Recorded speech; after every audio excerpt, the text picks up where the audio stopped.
Good day po sa lahat.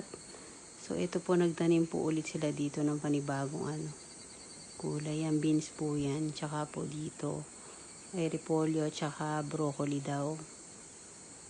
Yan ang tinanim nila.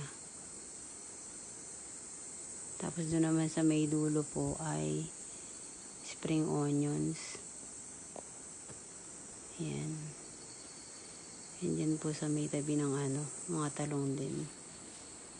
Yan. So punta naman po ulit tayo dito sa pipinuhan. Umakit na po siya hanggang sa itaas. Tapos yung kamatis naman po, ay dumami na siya talaga, tsaka lumaki na. Pati ito, ang laki na niya. Yan. Tapos ito naman parang bombilya. Mas dumami yung bunga. Yan. Ang ganda niya pong tingnan. So, yan. Ito po pareho din nun. Yan. Tsaka tumaas na sila. Yan. Ito naman po nabuhay na siya. Ang pula na ng bunga niya. Yan. Yan. Tumaas na po sila. Thank you po sa panonood. God bless.